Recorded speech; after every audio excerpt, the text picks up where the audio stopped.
So today we will deal with the matter of cases instituted otherwise than on police report.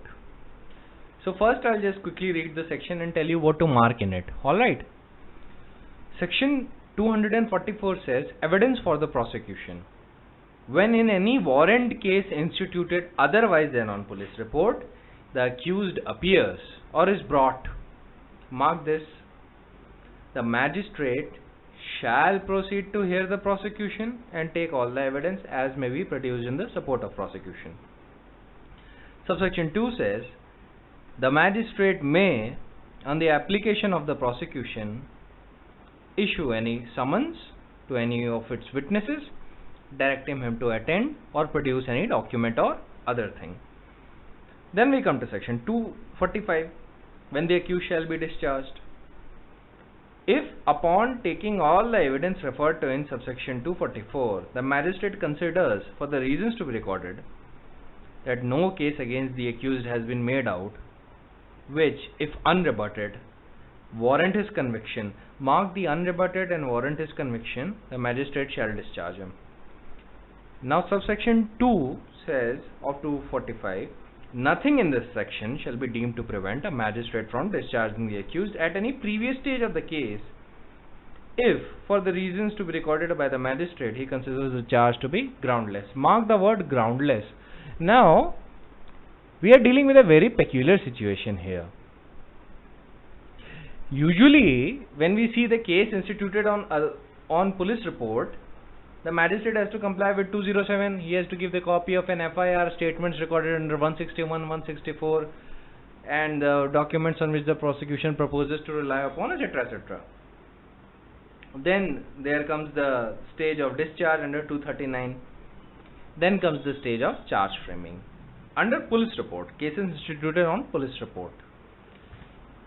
But when you see cases instituted otherwise than on police report, which is, it could be a complaint case. Majority of the cases, it's the complaint case only. वो cases जो complaint की वजह से जिस पे trial हो रहा है. Complaint under section 200 to the magistrate. Here, there are two opportunities for the prosecution to lead evidence. One under 244 and the other is after the charge has been framed, that is under 246 subsection 6. लेकिन अभी 246 को थोड़ा दूर रखते हैं. First we'll understand 244 and 245 completely कि ये है क्या, इसका स्कोप क्या है.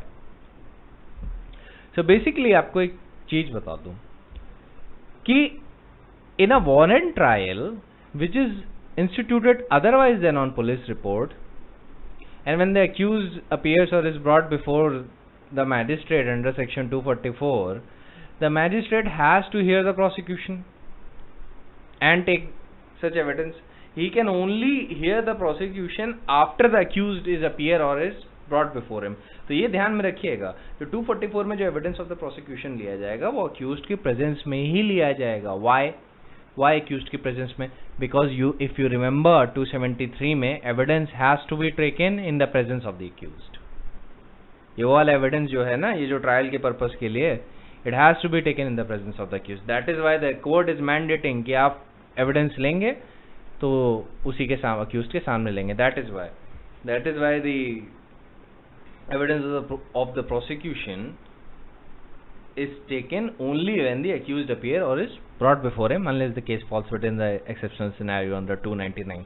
But keep it aside. अभी 299 को include करने की कोई जरूरत नहीं. 299 मैं आपको समझा चुका हूँ. But just see the peculiarity of this section. कि in this situation there are two examinations that are going on. In fact, if you consider the examination that is done under the complaint case under section 200, then there are three. एक 200 में पहले आप examine करते हैं, substance record करते हैं, memorandum record करते हैं, उसके बाद 244 में आप करते हैं. फिर 244 में होने के बाद अगर आपने देखा कि चार्ज फ्रेम करना चाहिए, then again the remaining witness for the prosecution are examined under 246 subsection 6. तो ये इतना डिटेल्ड इंक्वायरी क्यों हो रहा है? इसका रीजन बड़ा सिंपल है. जो case instituted on police report है ना, उसको स्टेट इन्वेस्टिगेट करता है. It forms an opinion, it comes to a conclusion and then sends a charge sheet. लेकिन you have bypass the investigative process in the complaint case. You have bypass the investigative process in the complaint case. तभी यहाँ पे इतने check और balances आ रहे हैं. Alright, this is the reason. It is in fact one of the reasons कि legislature ने इतना डिफरेंशिएट क्यों किया. प्राइमरली अगर आप पुलिस रिपोर्ट वाले केसेस देखें तो उसमें तो क्योंकि पुलिस इन्वेस्टिगेट करती है, तो स्टेट क्योंकि एक रिस्पॉन्सिबल मशीनरी है तो वो इम्पार्शियली चीज़ इन्वेस्टिगेट करती है. But in a complaint case it is very possible that some person might be trying to take a revenge और might be falsely implicating someone. So that is why यहाँ पे इतने check and balances हैं कि एक तो examination complaint का होगा, फिर कंप्लेंट के बाद एविडेंस फॉर प्रोसिक्यूशन 244 में लिया जाएगा. उसके बाद 245 में अगर मैजिस्ट्रेट को लगता है इवन इफ द चार्ज, जो भी एलिगेशन इन्होंने लगाए हैं प्रोसिक्यूशन ने, अगर ये अनरिबट हो गए, even if they remain unrebutted, then it would not warrant the conviction of the accused. इसका मतलब ये है कि अगर मान लीजिए प्रोसिक्यूशन के सारे एलिगेशन और एविडेंसेस को फेस वैल्यू पे ले लें, अगर इसको मान लें, तब भी अक्यूज्ड का कन्विक्शन वारंटेड नहीं होगा ऐसे केस में. सो the magistrate can discharge him. And subsection 2 जो 245 का है वो एक एक्सेप्शन बनाता है कि वो चाहे, मैजिस्ट्रेट चाहे तो प्रीवियस स्टेज पे भी डिस्चार्ज कर सकता है अगर उसको लगता है कि चार्ज ग्राउंडलेस है. तो पेक्यूलियरिटी जो है इसमें, क्या कहते हैं, cases instituted otherwise then on police report में, उसमें इस तरह की हैं कि unlike in the cases instituted on police report जिसमें प्रोसिक्यूशन को एक अपॉर्चुनिटी मिलती है to lead his evidence, that is under 242. यहाँ पे एक्चुअली दो हैं, 244 में है और सप्लीमेंट्री लिस्ट भी वो दे सकता है अंडर 246 सबसेक्शन 6. और अगर कोई उसे लगता है कि कुछ विटनेसेस का एग्जामिनेशन रह गया है तो वो भी उनका भी लिस्ट फॉरवर्ड कर सकता है, कि एडिशनल विटनेसेस की लिस्ट भी दे सकता है अंडर 246. तो एक सिचुएशन जो आपके दिमाग में आ सकती है वो ये है कि 245 में जो एक्सप्रेशन है previous stage of the case, 245 के सबसेक्शन 2 में देखिए जो एक्सप्रेशन है previous stage of the case, what is that previous stage? Now this is very odd, क्योंकि अगर आप देखेंगे ऑर्डिनरली ये ना सेशंस ट्रायल में आपको ऐसा प्रोसीजर मिलता है ना आपको उसमें मिलेगा, क्या कहते हैं कि वारंट ट्रायल में, in cases which are instituted on police report. लेकिन cases which are otherwise instituted than on police report under the warrant trial, उसमें आपको ये प्रोविजन मिलता है. स्पेशली उसी चीज तक के लिए कन्फाइंड है कि आप प्रीवियस स्टेज पे भी डिस्चार्ज कर सकते हैं. Now what is that previous stage? तो क्या प्रीवियस स्टेज सेक्शन 244 की स्टेज होगी? द आंसर इज नो, क्योंकि अगर सेक्शन 244 की स्टेज होती तो सेक्शन 245 के सबसेक्शन 1 की कोई जरूरत ना होती. सेक्शन 244 क्या कहता है कि अगर अक्यूज्ड आ गया तो उसके बाद प्रोसिक्यूशन का सारा एविडेंस देगा, सारा एविडेंस लेगा जो भी वो प्रोड्यूस करना चाहे, और मैजिस्ट्रेट प्रोसिक्यूशन के एप्लीकेशन में किसी भी विटनेस को समन करने का ऑर्डर दे सकता है या टू प्रोड्यूस अ डॉक्यूमेंट और अदर थिंग. तो 245 उससे डील करता है. 244 की स्टेज के लिए 245 डील करता है. 245 का सबसेक्शन 1 डील करता है स्पेसिफिकली. वो ये कहता है कि आफ्टर एग्जामिनेशन, ये वाला जो 244 का प्रोसीजर है, जब आपने कंप्लाई कर लिया तो अगर आपने उसको देखने के बाद भी you are of the opinion, by you I mean the magistrate, if you are of the opinion that no case against the accused has been made out which if unrebutted would warrant his conviction. कोई case नहीं बन रहा accused के खिलाफ बिल्कुल भी, किसी भी एंगल से, सारा एविडेंस जो भी प्रोड्यूस किया गया और एग्जामिनेशन के बाद, even then no case is being made out, then the magistrate shall discharge him. So you can tell कि 245 का सबसेक्शन 1 244 की स्टेज के लिए है, वो वहीं तक कन्फाइंड है. लेकिन सब सेक्शन 2 जो previous stage of the case की बात करता है वो है आपकी कंप्लेंट की केस। जब आप सेक्शन 200 में जब आपका सब्सटेंस विटनेसेस का और कंप्लेनेंट का एग्जामिनेशन होता है, उनका जब सब्सटेंस रिड्यूस किया जा रहा होता है राइटिंग में, और फिर जो postponement of issue of process होता है, जब इंक्वायरी होती है या मैजिस्ट्रेट इन्वेस्टिगेशन डायरेक्ट कर दे, तो उन केस में भी अगर मैजिस्ट्रेट को वही कंप्लेंट का मटेरियल देख के ही लगता है कि बहुत ही वेग एलिगेशन है, इस पे भी कोई केस नहीं बन रहा, और जो भी एलिगेशंस अक्यूज के खिलाफ लगाए जा रहे हैं वो ग्राउंडलेस हैं, देयर इज नो एविडेंस, तो इन दैट सिनेरियो ऑल्सो वो प्रीवियस स्टेज पे भी डिस्चार्ज कर सकता है। यही लेजिस्लेचर कह रहा है। The legislature is saying that ये जो any previous stage of the case है, ये वो स्टेजेस हैं जो आपके 200 की स्टेज पे और उसके बाद आती हैं। अच्छा, क्यों है ऐसा? देखिए, 200 की स्टेज पे ऑलरेडी कॉग्निजेंस लिया जा चुका है। जैसे ही एग्जामिनेशन ऑफ द कंप्लेनेंट और उसके विटनेसेस शुरू हो जाते हैं for the purpose of proceeding under section 200, तो ये हो जाता है कि आपने कॉग्निजेंस ले ली। सेक्शन 200 डायरेक्टली शुरू होता है द मैजिस्ट्रेट टेकिंग कॉग्निजेंस शब्दों के यूज से। और फिर 202 का क्या प्रोसीजर है? 202 में इंक्वायरी या इन्वेस्टिगेशन हो सकती है। अगर वो सेशंस ट्रायल वाला केस है जिसमें सेशंस ट्रायल होगा, जिसमें सेशन जज ही ट्राई कर सकता है, तो ऑब्वियसली वो तो वारंट ट्रायल के किसी भी प्रोविजन में नहीं जाएगा, वो तो कमिट करना पड़ेगा, है ना, 209 में।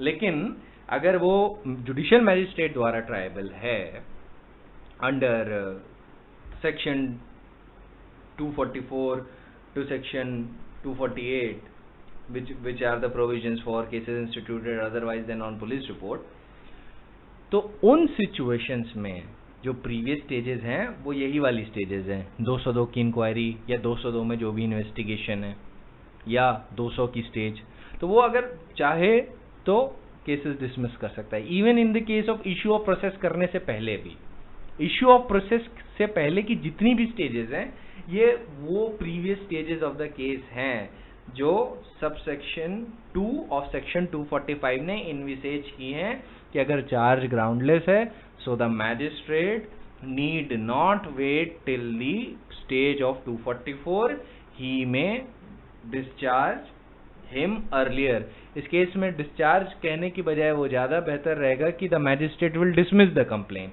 बट लेजिस्लेचर एक्चुअली उसी स्टेज की बात कर रहा है जब क्या कहते हैं जुडिशियल मैजिस्ट्रेट को लगता है कंप्लेंट ग्राउंडलेस है, तो वो तो कंप्लेंट ही डिसमिस कर देगा 203 में।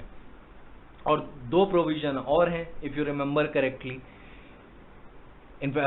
एक प्रोविजन और है जो है 204 का सबसेक्शन 4, जो कहता है कि अगर आपने प्रोसेस फी नहीं दी तो your complaint will be dismissed. तो ये उन स्टेजेस को एनविसेज कर रहा है और उन्हीं स्टेजेस को सेव कर रहा है। देखिए, सेविंग क्लॉज है एक्चुअली 245 का सबसेक्शन 2 नथिंग से शुरू होता है, तो वो बता देता है कि अगर मैजिस्ट्रेट को लगता है कि पहले ही उसे कंप्लेंट डिसमिस करनी चाहिए, then there is nothing stopping him from discharging the accused if he believes the charge is groundless। क्योंकि अगर प्राइमा फेसा इस केस एस्टैब्लिश हो गया तो उसे कंसिडर करना ही पड़ेगा, प्रोसेस इशू करना ही पड़ेगा। और अगर प्राइमा फेसा केस नहीं एस्टैब्लिश होता है, उसे लगता है चार्ज ग्राउंडलेस है, तो he can discharge him earlier, है ना। 244 की स्टेज कहां से शुरू होगी? जब प्रोसेस इशू हो गया है और प्रोसेस इशू होने पे अक्यूज्ड आ चुका है। ऑलराइट, तो इसीलिए ये स्टेज प्रोसेस इशू होने की बाद की स्टेज नहीं है, क्योंकि प्रोसेस इशू होने के बाद तो अक्यूज्ड को आना पड़ेगा, वो अरेस्ट होगा या तो अपीयर करेगा, तो फिर 244 से कंप्लायंस होगा। तो 244 के प्रोसीजर के लिए 245(1) है जो डिस्चार्ज की बात करता है, लेकिन 245 का सबसेक्शन 2 की जिन प्रीवियस स्टेजेस की बात करता है वो आपकी इश्यू ऑफ प्रोसेस के पहले की हैं और एग्जामिनेशन ऑफ द कंप्लेनेंट के साथ और उसके बाद की हैं। अब ऐसे हो सकता है कि किसी कोर्ट या पब्लिक सर्वेंट ने कंप्लेंट मेड की हो मैजिस्ट्रेट को, मैजिस्ट्रेट ने उसे दूसरे प्रॉपर मैजिस्ट्रेट को भेजा गया हो, ट्रांसफर की हो, मैजिस्ट्रेट दूसरे मैजिस्ट्रेट को ट्रांसफर की हो ये कह के कि मैं अभी कॉम्पिटेंट मैजिस्ट्रेट नहीं हूँ या मैं मैजिस्ट्रेट सेकंड क्लास हूँ और इसको मैं प्रॉपरली मैजिस्ट्रेट फर्स्ट क्लास को ट्रांसफर कर देना चाहिए आपकी कंप्लेंट को, तो उनको ट्रांसफर कर दिया। Making over for inquiry and trial under section 192 वो भी ट्रांसफ़र कर दिया। फिर जिस प्रॉपर मैजिस्ट्रेट को जो कंप्लेंट आई है उसने उस कंप्लेंट को देखा और उसके बाद postponement of issue of process कर दिया 202 में। इंक्वायरी या इन्वेस्टिगेशन होल्ड की बिकॉज उसके दिमाग में कोई हेजिटेशन है कि शुड ही प्रोसीड फर्दर और should he not proceed further because in his opinion prima facie case is not being established. और अगर इस इन्वेस्टिगेशन या इंक्वायरी के प्रोसीजर के बाद भी अगर मैजिस्ट्रेट को लगता है कि the allegations against the accused are groundless, dismiss कर देगा। वही बात कर रहा है लेजिस्लेचर 245 में सबसेक्शन 2 में कि अगर मैजिस्ट्रेट को लगता है तो वो पहले भी डिस्चार्ज कर सकता है इफ ही सो वांट्स। यहाँ पे discharge is more akin to the procedure of dismissal of complaint, to be very honest. लेकिन लेजिस्लेचर ने वो उस क्लैरिफिकेशन के लिए डाल दिया है कि मैजिस्ट्रेट के पास ये पावर है मेरली बिकॉज 244 में 244 के बाद भी आप डिस्चार्ज कर सकते हैं। इसका मतलब ये नहीं है कि you have to wait that long, आप पहले भी कर सकते हैं अगर आप चाहें। इसीलिए लेजिस्लेचर ने क्लैरिफिकेशन के लिए डाला है it is a saving clause, saving the power of the magistrate, जो वो अर्लियर होल्ड कर सकता है only in the situation where he believes the charges to be groundless. अच्छा, ये तो मैंने आपको इतना सिंपली बता दिया। इस पे इतना डिस्प्यूट छिड़ा था कि ये प्रीवियस स्टेजेस क्या है कि the supreme court has to come and answer it, और ये क्वेश्चन आपका आंसर हुआ है 18 मार्च 2009 में। So the confusion remained. CrPC कब की है? 1973 की है और ये 1 अप्रैल 1974 को लागू हो गई थी। तो सोचिए तब से लेके कंफ्यूजन था what is that previous stage. High court के कन्फ्लिक्टिंग व्यूज थे कई जगह। The supreme court finally settled it in Ajay Kumar versus state of Jharkhand की क्या है प्रीवियस स्टेज। तो कहने को तो सीआरपीसी के शब्द बहुत सिंपल हैं लेकिन उसमें नुआंसेस बहुत ज्यादा होते हैं, तभी CrPC is not a very simple code, it is a very difficult code. Supreme court इस पे कहता है कि the previous stage would obviously be before the evidence of the prosecution under section 244(1) is completed or any stage prior to that. Such stages would be under section 200 CRPC to section 204 CRPC. Under section 200, after taking cognizance, the magistrate examines the complainant or such witnesses who are present. Such examination of the complainant and his witness is not necessary where the complaint has been made by the public servant in discharge of his official duties or the court has made the complaint. Or further, if the magistrate makes over the case for inquiry or trial to another magistrate under 192 CRPC under section 201 CRPC. If magistrate is not competent to take the cognizance of the case, he would return the complaint for the presentation to the proper court. Section 202 of the CRPC also deals with the stage prior to that. It talks about the postponement of the issue of process. Under subsection 1 of 202, he may direct the investigation to be made by the police officer or he may hold inquiry himself. So these are the previous stages that are envisaged. Further, Supreme Court says, if the magistrate comes to the conclusion that there is sufficient ground for proceeding, he can issue a process under 204. He can issue summons, or if it is a warrant case, he may issue a warrant if he thinks fit, a summon, or he may even issue a summon in the warrant case as well if he so wants, in order to secure the attendance of the accused. Subsection 2, 3, 4, 5 of 204 CRPC are not relevant for the purpose of previous stage. In fact, here the previous stage referred to under section 245 normally comes to end, because next stage is only of the appearance of the accused before the magistrate in a warrant case tribal under section 244। तो वही supreme court कह रहा है जो मैंने अभी आपको समझाया कि 204 का एक बार प्रोसेस इशू हो गया तो अक्यूज्ड को आना पड़ जाएगा ना, तो ये तो प्रीवियस स्टेज नहीं हो सकती। 204 तक जितनी भी चीजें हैं वो हो सकती हैं। एक बार प्रोसेस इशू हो गया, समन या वारंट इशू हो गया, then the next stage is appearance और क्या कहते हैं appearance of the accused, or the accused will be brought before him. Brought before him क्या होगा? He is arrested, ये brought before him है। brought before him का literally मतलब है कोई लाता है, अपीयरेंस का मतलब वॉलंटरी अपीयरेंस है, या तो समन्स पे आ सकता है, लेकिन ब्रॉड बिफोर हिम अगर लिखा है तो मतलब कोई लेके आया है, तो ऑर्डिनरली कोई पुलिस वाला ही जनरली होता है, इसको वारंट ऑफ अरेस्ट दिया गया है।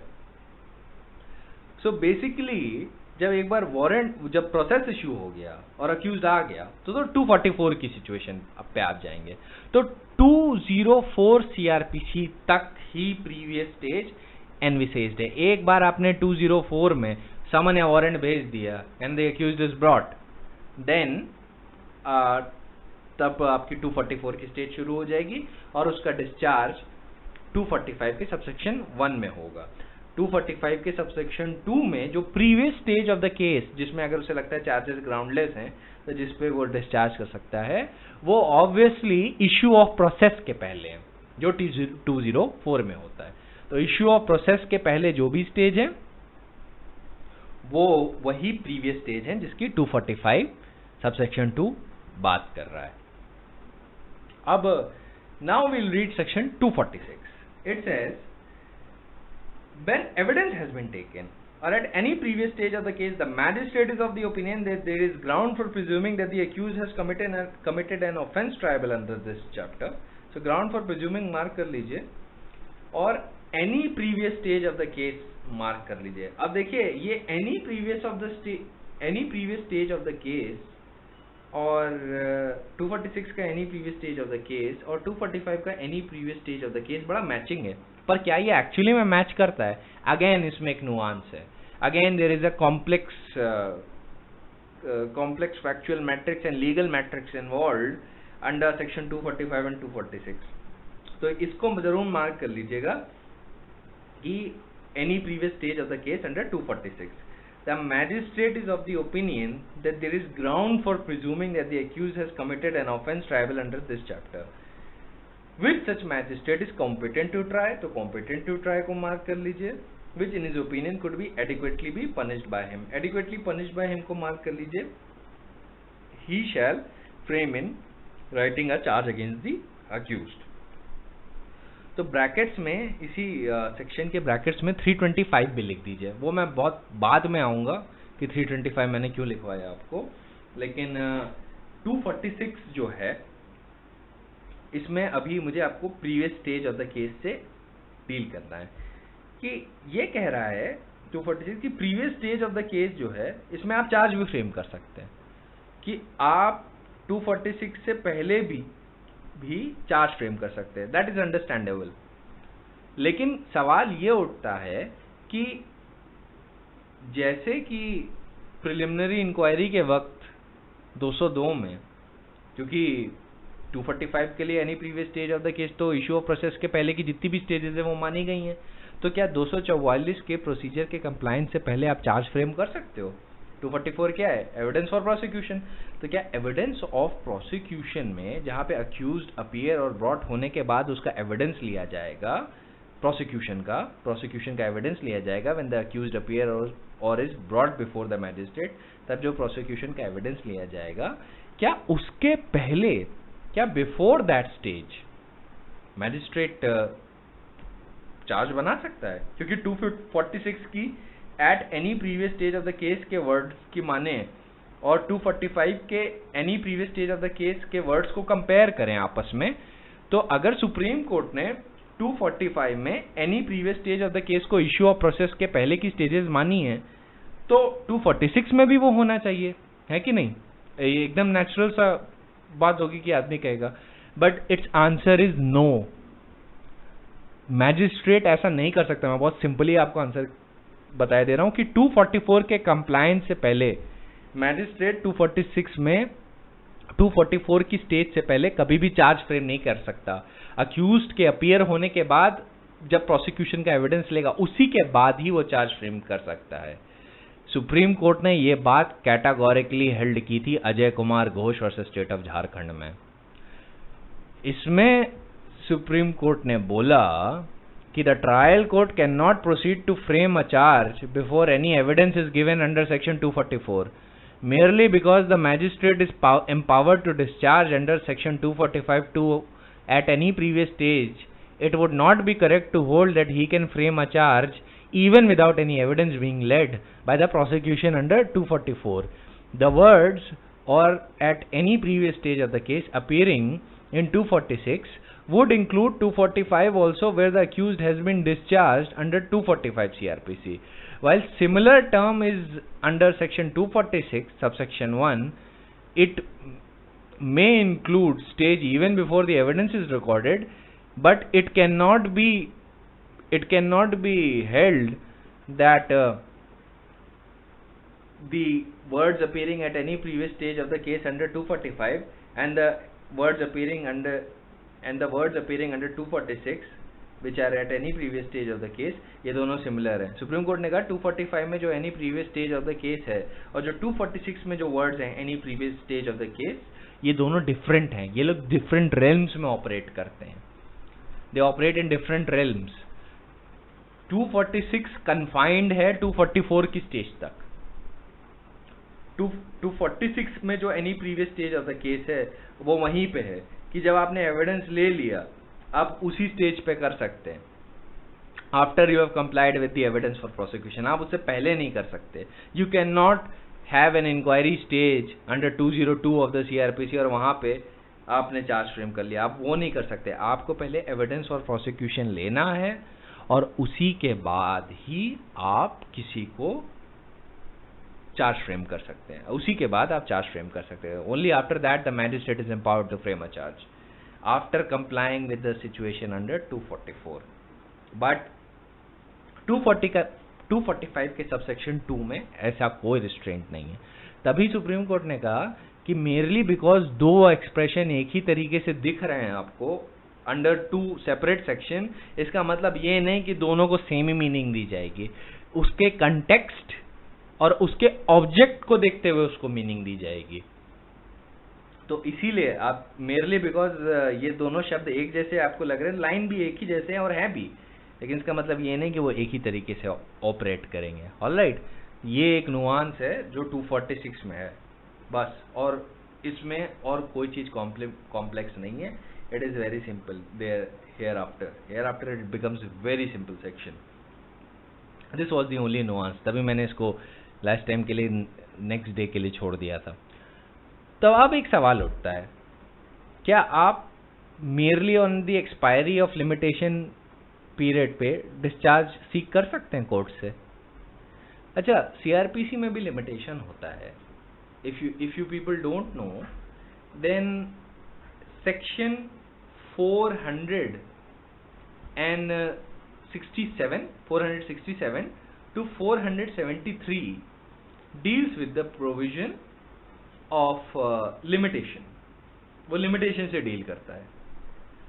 तो 473 में एक बड़ी खास बात है कि वहां पे limitation period interest of justice में एक्सटेंड भी किया जा सकता है. मतलब कोर्ट उसे इग्नोर कर सकता है कि वो कॉग्निजेंस ऑफ ऑफेंस तब भी ले सकता है जब कि लिमिटेशन पीरियड एक्सपायर कर गया है, but in the interest of justice.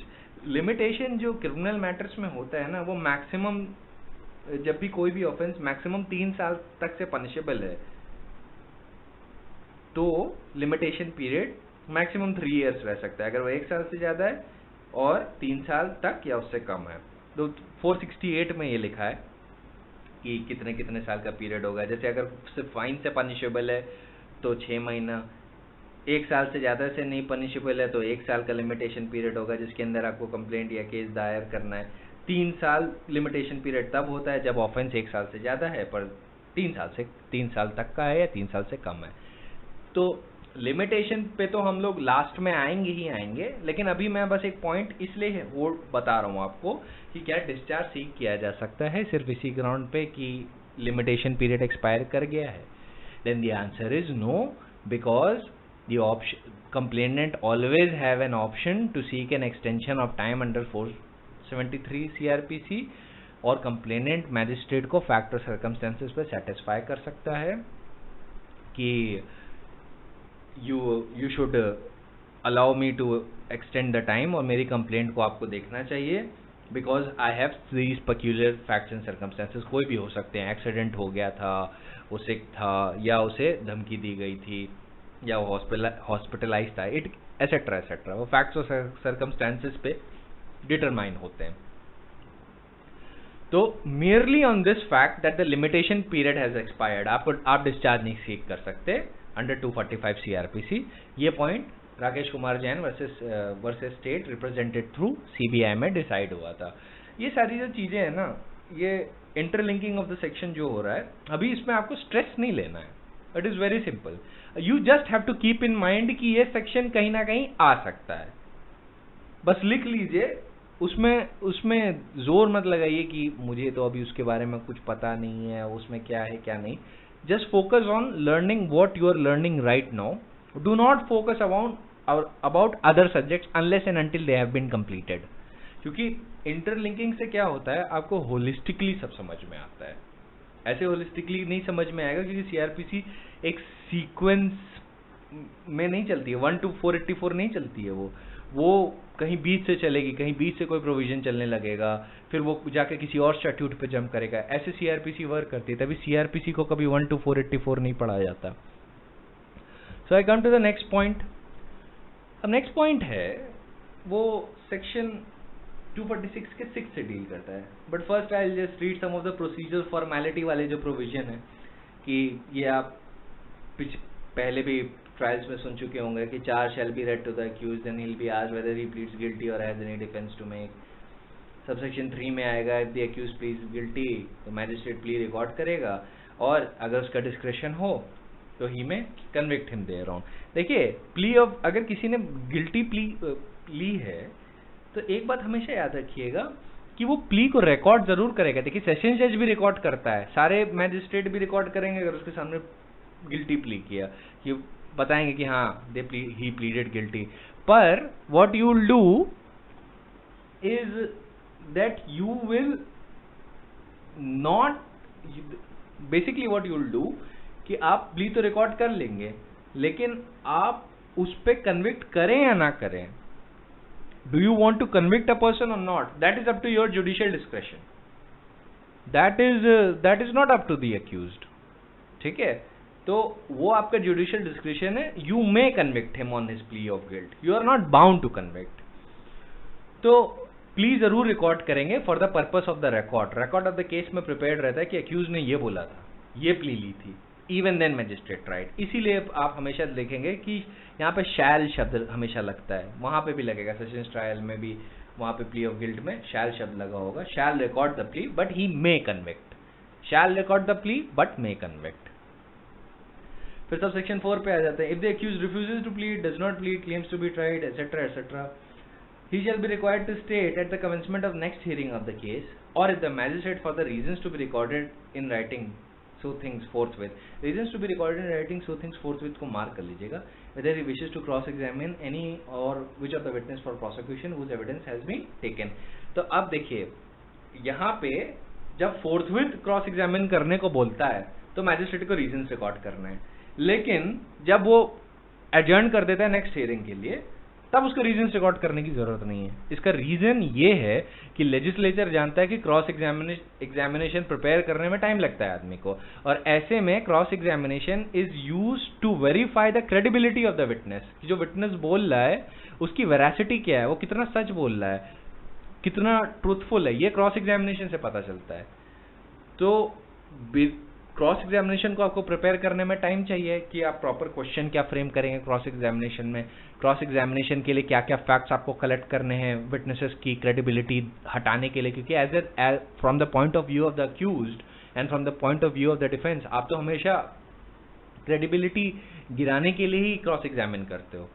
तो उसको प्रिपरेशन में टाइम चाहिए होता है, आपको उसके लिए प्रिपेयर करने में टाइम चाहिए होता है। लेकिन जब भी फोर्थविथ का ऑर्डर देगा तो रीजंस रिकॉर्ड करेगा मैजिस्ट्रेट, क्योंकि लेजिस्लेचर नहीं चाहता कि अक्यूज्ड के जो राइट्स हैं और बहुत आराम से मैजिस्ट्रेट या कोर्ट इंटरफेयर कर दे, क्योंकि एकदम से अगर क्रॉस एग्जामिन करने को कहेगा तो आप तो प्रॉपरली क्रॉस एग्जामिन कर ही नहीं पाओगे, क्योंकि आपको क्या पता कि क्या सवाल पूछना चाहिए, क्या सवाल नहीं पूछना चाहिए, et cetera et cetera. You haven't prepared properly for the cross examination. That is why forthwith का जब ऑर्डर देता है तो रीजंस रिकॉर्ड करने। अच्छा, कब कब फोर्थविथ हो जाना चाहिए? देखिए कभी कभी होता है कि अक्यूज बड़ा इन्फ्लुएंशियल है, वो विटनेसेस को थ्रेट इंड्यूसमेंट या कोई प्रॉमिस देगा कि ऐसा कर दोगे तो मैं तुम्हारी इतनी जायदाद तुम्हारे नाम कर दूंगा, या अगर तुमने मेरे खिलाफ गवाही दी या हॉस्टाइल नहीं हुए।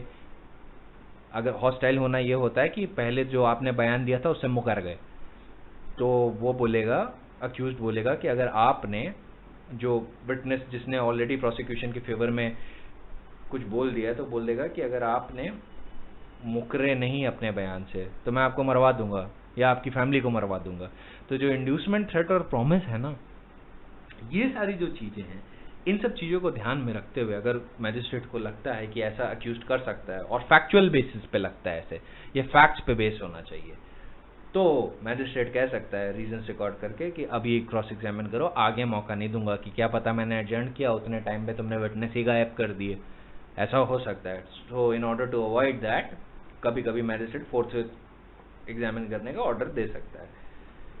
फिर सबसेक्शन 5 कहता है, if he says he does so wish the witness named by him shall be recalled and cross examined and re examined if any and they shall be discharge. ये डिस्चार्ज वो वाला accused वाला discharge नहीं है। ये जो discharge शब्द का विटनेसेस के लिए यूज किया जाता है वो बस इतना सा मतलब है कि अब आप जा सकते हो, आपने एक बार बयान आपका रिकॉर्ड कर दिया, आप क्रॉस एग्जामिन्ड हो चुके हो, तो अब आपको कोर्ट में ट्रायल में रहने का कोई पर्पस नहीं। You can go back home and you don't need to come before court until and unless you are summoned again।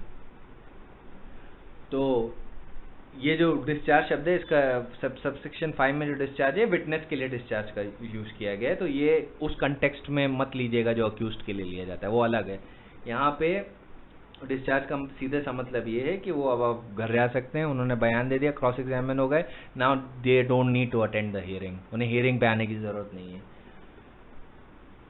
But provided cross examination उनका हो चुका है, या opportunity at least for cross examination देनी चाहिए। अगर अक्यूज खुद ही क्रॉस एग्जामिन नहीं करे तो जज ये भी डिक्लेयर कर सकता है कि क्रॉस एग्जामिनेशन की अपॉर्चुनिटी दी गई, now there is no further need for cross examination because the parties have waived their right for cross examination और are not ready to cross examine him at all.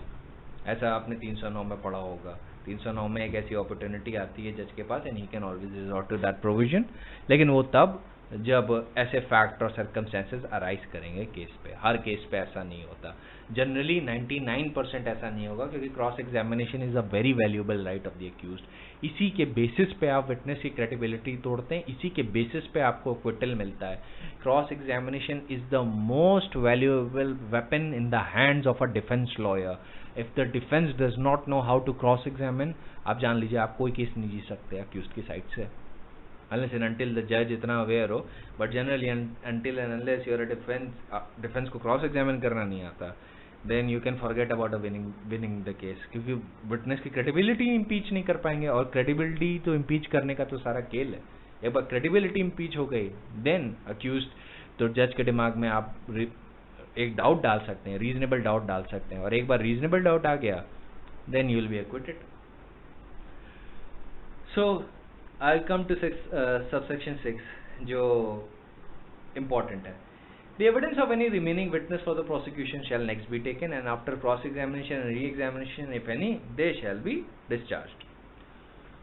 तो क्या है भाई ये cross examination और re examination? ये तो समझना आसान है। री एग्जामिनेशन उन मैटर्स पे होता है जो क्रॉस एग्जामिनेशन में एलिसिट किए गए, उनको एक्सप्लेन करने के लिए वही पार्टी करवाती है जिसने एग्जामिनेशन इन चीफ किया है, ठीक है, वही री एग्जामिनेशन करवाती है। ये है सब एविडेंस का टॉपिक, सीआरपीसी का टॉपिक नहीं है। सो सीआरपीसी के टॉपिक में क्या आता है कि क्या जो ये जो एक्सप्रेशन है evidence for the remaining witness for prosecution shall next be taken, इसका क्या मतलब है कि क्या विटनेस जो है सप्लीमेंट्री लिस्ट ऑफ विटनेसेस नहीं दे सकता, एडिशनल लिस्ट ऑफ विटनेसेस नहीं दे सकता?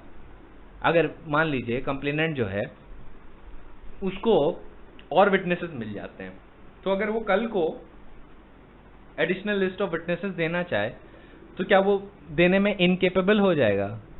क्या मैजिस्ट्रेट या जज कंसर्न बोलेगा कि नहीं नहीं नहीं, आप जो हैं आप सिर्फ जो आपके बचे हुए विटनेस हैं वही एग्जामिन होंगे? क्योंकि अगर आपको 204 याद हो इश्यू ऑफ प्रोसेस में, तो इश्यू ऑफ प्रोसेस में एक बात हुई थी कि इश्यू ऑफ प्रोसेस करने से पहले एक लिस्ट ऑफ विटनेसेस सबमिट की जाती है ना।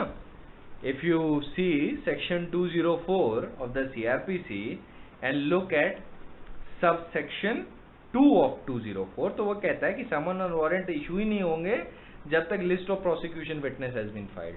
तो क्या जो कंप्लेनेंट है क्या बंधा हुआ है इसी लिस्ट से जो पहली बार उसने सबमिट की थी कोर्ट के सामने? द आंसर इज नो, क्योंकि देखिए प्रोसीजर लॉ है तो प्रोसीजर लॉ ना, it is for the furtherance of justice. इसको आप कभी उस पर्पस के लिए नहीं यूज कर सकते कि आप जस्टिस को ही डिस्ट्रॉय कर दें। But at the same time ये डिस्क्रेशन मैजिस्ट्रेट का है कि क्या सप्लीमेंट्री लिस्ट जस्टिस के लिए इंक्लूड करनी चाहिए या सिर्फ ये जो प्रोसिक्यूशन है जो एडिशनल और सप्लीमेंट्री लिस्ट सब इसलिए डाल रहा है क्योंकि वो अक्यूज्ड को हैरेस करना चाहता है।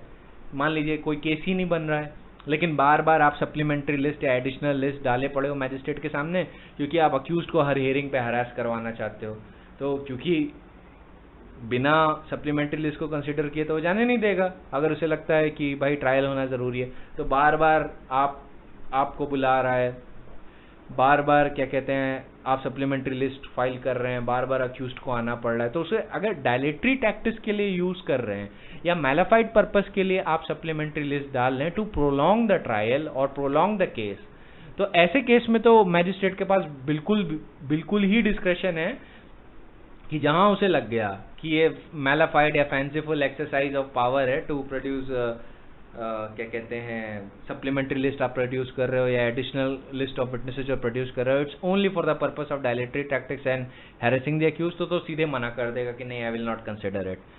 लेकिन जहां पे उसको लग गया कि it is for the furtherance of justice, और 90% ऑफ द केसेज में उसको यही लगना चाहिए कि it is for the furtherance of justice, वो फैक्ट्स पे ही बहुत स्ट्रॉन्ग फैक्ट्स होने चाहिए ये दिखाने के लिए कि डायलेटरी टैक्टिक्स है, और वो फैक्ट्स और सर्कमस्टेंसेस से पता चल जाएगा कि कोई केस नहीं बन रहा है तब भी आप प्रोड्यूस करवा रहे हो बार बार लिस्ट ऑफ विटनेसेस, जब आपके पहले जो विटनेसेस की लिस्ट थी वही नहीं साबित कर पाए एक भी केस, तो ये नए विटनेसेस क्या कर लेंगे, है ना। मान लीजिए एक दो बार उसने आपकी सप्लीमेंट्री लिस्ट कंसिडर की, फिर आपने तीसरी चौथी बार फिर से सप्लीमेंट्री लिस्ट डालने लगे to present additional witnesses, the magistrate will not consider, वो कह देगा आप डायलेटरी टैक्टिक्स यूज कर रहे हो, you just want to harass the accused. इतने सारे विटनेस एग्जामिन करने के बाद भी 0 केस बन रहा है अक्यूज्ड के खिलाफ। So these are the things, ये वो सारी चीजें हैं जो जिससे मैजिस्ट्रेट का डिस्क्रेशन अफेक्ट होगा। ये सुप्रीम कोर्ट ने Saeeda Farhana Shamim versus state of Bihar में बोला था, ये 16 मई 2008 को डिसाइड हुआ था कि the magistrate has a discretion that before he closes the trial to summon the witnesses if it advances the cause of justice. Justice के लिए अगर उसे लगता है तो एडवांस कर सकता है। Though section 2042 of the CRPC prescribes that no summons or warrant shall be issued against the accused under subsection 1 until a list of prosecution witness has been filed, it does not mean that the complainant is irretrievably be changed to the first list of witnesses filed by him, and he cannot seek the permission to the court to examine additional witnesses even where the circumstances or interest of justice warrants such examination. To hold otherwise would actually lead to grave injustice and hardship to the complainants. The court should, however, not give permission to add names to the list if it is going to prejudice the accused or if it is not in the interest of justice. So that was the only nuance. तो ये समझना आसान है कि हाँ वो कर सकता है if it is in the interest of justice. अब आपको ध्यान होगा कि मैंने 325 लिखवाया था, क्यों लिखवाया था? ये जो पॉइंट है ना कि which could be adequately punished by him. अब ये सिचुएशन इमेजिन कर लीजिए जहां पे मैजिस्ट्रेट को लग गया कि he cannot adequately punish him.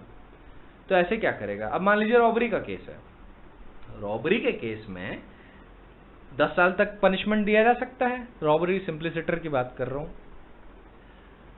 तो अगर 10 साल तक का पनिशमेंट दिया जा सकता है, लेट अस सपोज मैजिस्ट्रेट दे सकता है, तो फर्स्ट क्लास मैजिस्ट्रेट जो है उसकी पावर्स तो लिमिटेड है ना, वो एक बार में 3 साल तक की ही सजा दे सकता है। The first class magistrate can not give a sentence for more than 3 years and a fine not exceeding 10,000 rupees, ये सेक्शन 29 में है।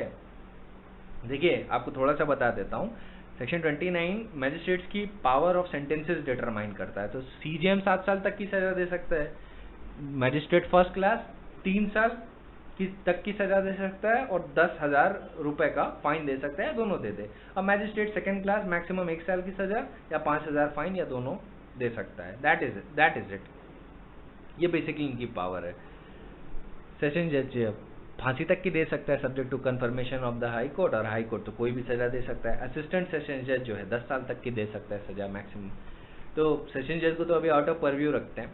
अभी हम उस सिचुएशन पे हैं जहां पे मैजिस्ट्रेट को लगता है he can not pass a sentence sufficiently severe. ऐसे में क्या करेगा? Easy, he will comply with the procedure of 325 of the CrPC. क्या कहता है कि जब भी मैजिस्ट्रेट को लगता है एविडेंस ऑफ प्रोसिक्यूशन और अक्यूज्ड को देखने के बाद कि अक्यूज्ड गिल्टी तो है, पर अक्यूज्ड को जो सजा मिलनी चाहिए वो डिफरेंट तरह की मिलनी चाहिए, मतलब रिगरस सेंटेंस मिलना चाहिए और ज्यादा सिवियर मिलना चाहिए जो मैजिस्ट्रेट दे सकता है। क्यों? मैजिस्ट्रेट 3 साल तक की सजा दे सकता है। तो मैजिस्ट्रेट लेट अस सपोज वो रॉबरी सिंपलिसिटर का केस देख रहा है और उसको लगता है कि नहीं, इस अक्यूज्ड को तो सजा 3 साल तक की जो मैं मैक्सिमम दे सकता हूँ एक ऑफेंस पे उतनी नहीं मिलनी चाहिए, मेरे हिसाब से इसको 7 साल तक की सजा मिलनी चाहिए। तो obviously judicial magistrate first class 7 साल तक की सजा नहीं दे सकता एक ऑफेंस पे। तो ऐसे केस में what he will do, he will send his case to the chief judicial magistrate. वो ऐसे में क्या करेगा, 325 के प्रोसीजर से कंप्लाई करेगा और अपनी जितनी भी प्रोसीडिंग है अलॉन्ग विद द अक्यूज्ड वो सीजीएम को फॉरवर्ड कर देगा जिसका वो सबऑर्डिनेट है। ठीक है, उस सीजीएम को फॉरवर्ड करेगा जिसका वो सबऑर्डिनेट है। उसके बाद सीजीएम चाहे तो सारी पार्टीज को एग्जामिन करे, सारे विटनेसेस को री एग्जामिन करे अगर उसको सही लगता है, और फिर वो वैसा सेंटेंस पास करे जैसा उसे लॉ के अकॉर्डिंग ठीक लगता है। देखिए, merely because GM first class को लगता है ज्यादा पास होना चाहिए सेंटेंस, तो इसका मतलब ये नहीं सीजीएम बाउंड है। सीजीएम अपनी इंडिपेंडेंट पावर एक्सरसाइज करेगा, that is up to him. तभी मैंने आपको 325 लिखवाया था। अब 2 सिचुएशन और है लेकिन वो डील नहीं करती, मतलब हर केस में डील नहीं करती, थोड़ी सी एक्सेप्शनल है। अब मान लीजिए कि कोई चैप्टर 12 या चैप्टर 17 ऑफ द आईपीसी में प्रीवियसली कन्विक्टेड है और इम्प्रिजनमेंट 3 साल या उसके ऊपर का झेल चुका है, और उसके पास उसके ऊपर फिर से ऐसा एक्यूजेशन लगा जो चैप्टर 12 और चैप्टर 17 ऑफ द आईपीसी में जिसमें पनिशमेंट 3 साल या उसके ज्यादा का दिया जा सकता है। तो ऐसे में चैप्टर 12 क्या है आईपीसी का बता देता हूँ। ऑफेंसेस अगेंस्ट द कॉइन्स, जो काउंटरफीटिंग ऑफ कॉइन्स और ये सारी जो चीजें होती हैं वो चैप्टर 12 में है। चैप्टर 17 क्या है? Offences against the property. तो अगर मैजिस्ट्रेट को लगता है कि there is a ground for presuming that such person has committed an offence, तो वो ये जो है पूरा केस ट्रायल के लिए सीजीएम को भेज दे या कमिट कर दे कोर्ट ऑफ सेशन को ट्रायल के लिए। ठीक है, जब तक मैजिस्ट्रेट को खुद ना लगे कि नहीं मैं ही सफिशिएंटली सीवियर सेंटेंस पास कर सकता हूं। तो इसमें मैजिस्ट्रेट के पास ऑप्शनल पावर है, लेकिन ये सिर्फ चैप्टर 12 और चैप्टर 17 के लिए जिसमें 324 आप एक्सरसाइज कर सकते हो। ये हर केस के लिए नहीं हो सकता, जैसे मैंने 325 के लिए बोला था। 325 तो हर उस केस पे लग सकता है जहां पे मैजिस्ट्रेट को लगता है कि मैं सफिशिएंटली सीवियर सेंटेंस नहीं पास कर सकता। अच्छा, उस केस में क्या होगा? Where after commencement of inquiry or trial, magistrate finds that the case should be committed to court of session. तो वो हर उस केस में 323 के प्रोसीजर में कोर्ट ऑफ सेशन को कमिट कर सकता है जहां पे he believes that the case is the one which is ought to be tried by the court of session। मतलब ये हर सिचुएशन में उसको लगता है कि ये it is most necessary that it ought to be tried by the court of session. लेकिन ये पावर कब तक एक्सरसाइज कर सकता है? सिर्फ उन्हीं सिचुएशन से पहले जो जहां पे उसने जजमेंट साइन नहीं किया, क्योंकि एक बार जजमेंट साइन हो गया तो फिर ऑर्डर ऑपरेटिव हो गया ना, तो अब या तो अपील या तो रिवीजन ही हो सकता है। It can not be tried again, एक ही बार ट्रायल हो सकता है। सो एक बार साइन हो गया तो the magistrate cannot exercise the power under 323। Judgement देने के बाद ये सारे प्रोविजन नहीं होते, जजमेंट देने से पहले होते हैं। तभी मैंने जजमेंट देने से पहले ही आपको ये सारी चीजें बताई, जजमेंट के बाद नहीं। जजमेंट के बाद अगर होता तो फिर इट वुड बी अब्सर्ड।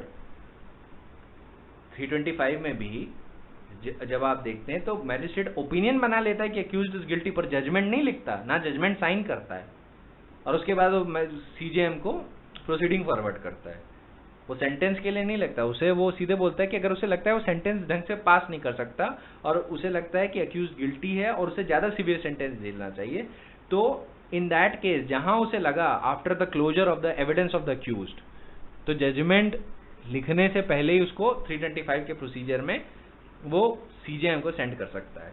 323 का प्रोसीजर कब होता है? जब वो जजमेंट साइन करने से पहले, where he believes that the case is ought to be tried by the court of session। पर ध्यान रखिए ये मैकेनिकली मैजिस्ट्रेट नहीं करेगा कि पता चला हर केस में वो कमिट कर रहा है कोर्ट ऑफ सेशन में या सीजीएम को दे रहा है, ऐसे में डिपार्टमेंटल इंक्वायरी कर देगा सीजीएम या कोर्ट ऑफ सेशन ऑर्डर कर सकता है, कह रहे सारे केस हम ट्राई कर रहे हैं, तुम क्या कर रहे हो, सिर्फ ऊपर ही भेज रहे हो।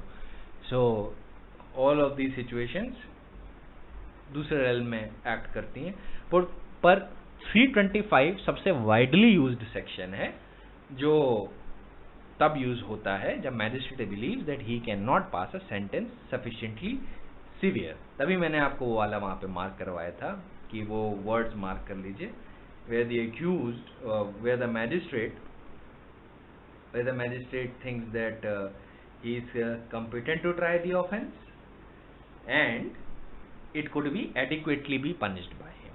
all right, जहां पे उसको लगता है वो adequately punish नहीं कर सकता, then after the closure of the evidence of the accused and after hearing both of them, he can make over the case and send the proceeding to the CJM।